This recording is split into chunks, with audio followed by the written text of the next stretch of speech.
Hello there. Today I'm going to show you how to use shared folders in Windows to share information across different Windows laptops on your local network.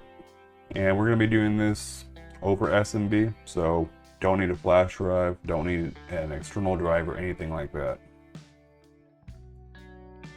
Okay, you can see here I made a little diagram just to show what it's going to look like.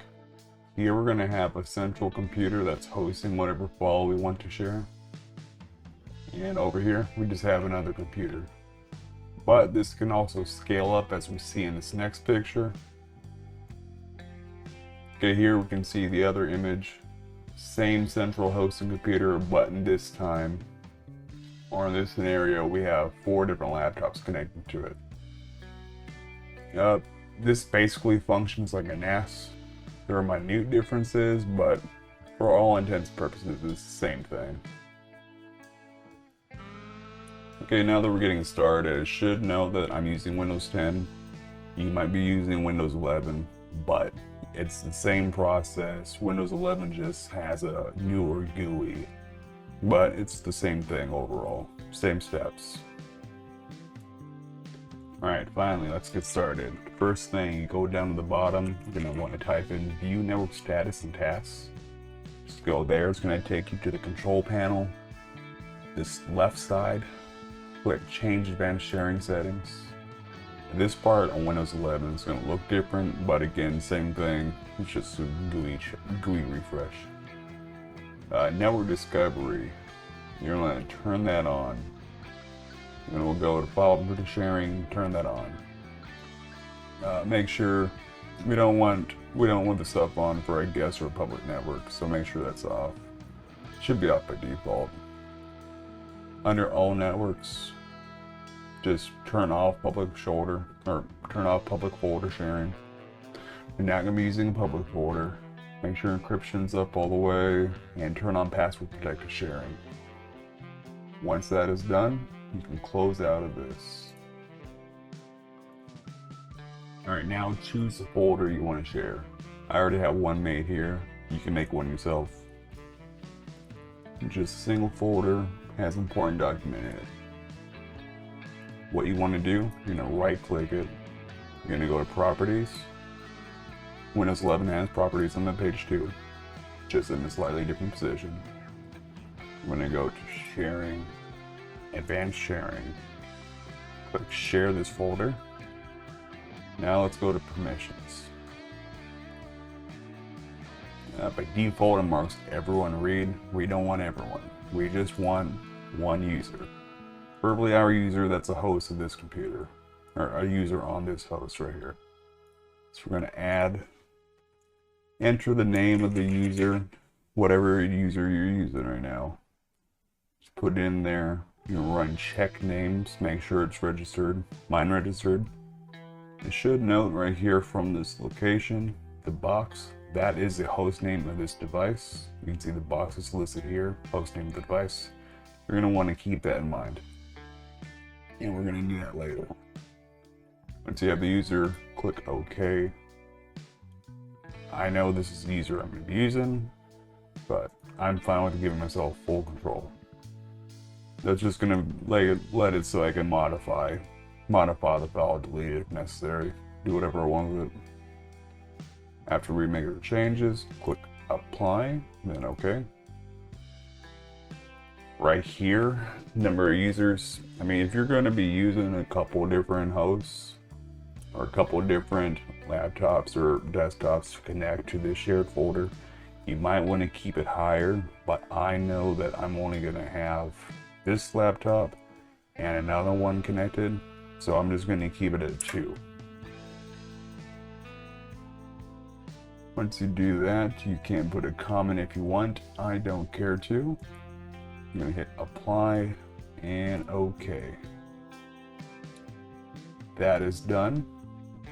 Now we're going to make sure that this share actually shows. So one way to do that is you just go down to the search, type in Computer Management,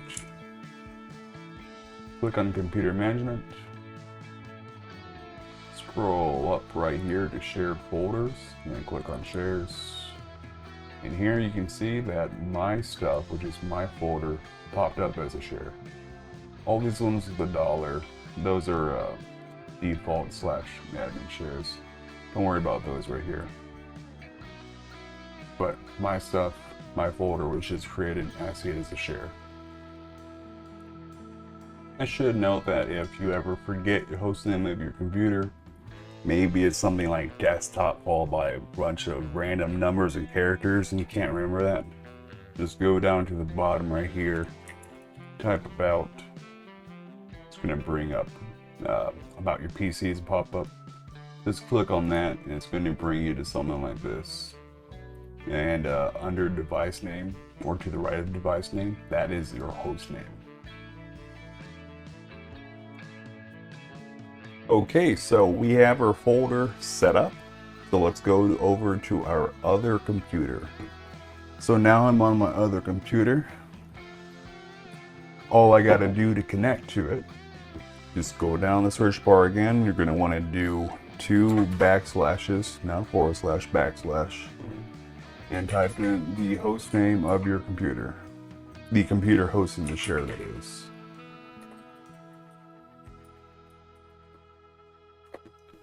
Just type run or click run or press enter.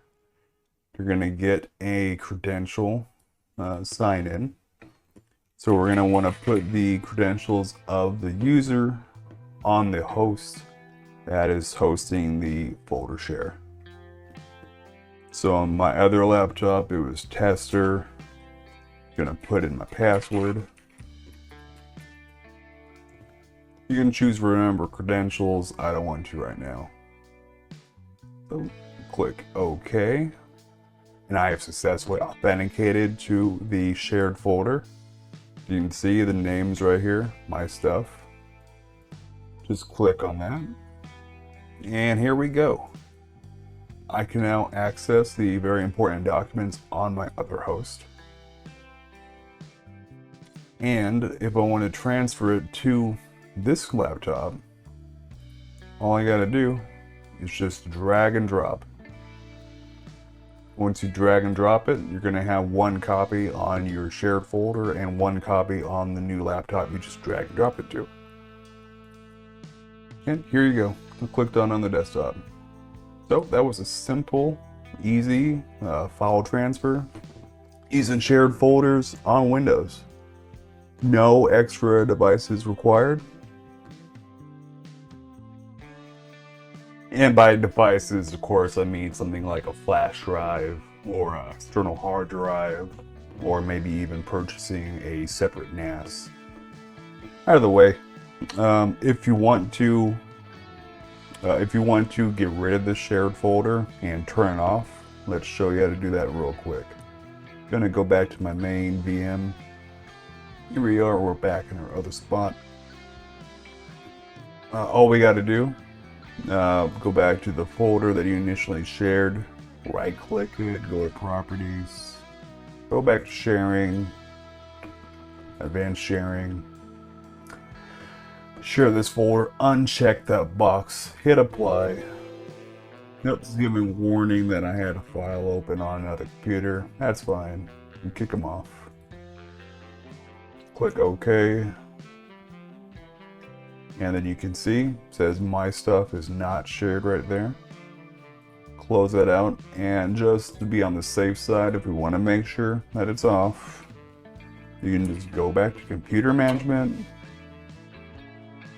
go to shared folders, shares, and you can see that folder that was initially there a little bit earlier, it is gone. Now for a boring security consideration, one, I would not do this on something like a public Wi-Fi network or something I don't actually own. And the reason for that is other people, potentially threat actors, they could see that your PC has a shared folder. They wouldn't know, they might not know what it is, but they could just see that it's open. They could start trying to do a password attack and guess your username. And if they got the password, and if you're using a weak password, then all of a sudden you could run into a situation where a bad person has compromised your shared folder and they see whatever you had in that folder. So that's why I would just do this on my home network. Something with multiple levels of passwords. Another thing, you might be wondering, well, how fast is this going to be compared to, just using a USB and walking across the room, walking across the house or apartment? Well, it varies. Say we have USB 2.0 speed standard right here. This is an older USB standard, but still kind of common. I have a couple things that use it. You can see 480 megabits a second is the maximum rated transfer. Could fluctuate there. It's probably going to be a little bit lower. Here I pulled up Cat5e standard. Max rated is 1000 megabits per second or 1 gigabit per second. Yeah, just max rated speed's going to be double possible transfer of the other one. So I mean, there's a lot of factors that come into play here, but generally it could be faster than if you're using older devices. But we have situations like here you can see newer USB standards. Like I have a couple external hard drives that are running USB 3.2, and we can start getting really fast here. When you start looking at speeds like this would be much faster than transferring large files over the local network, especially if you only have 1 gigabit cabling at your house. Now maybe you're fancy and you have Cat 6A and a 10 gigabit switch, but just things to consider. And that's not even mentioning Wi-Fi. Either way, hope you learned something. Got something new for your tool belt.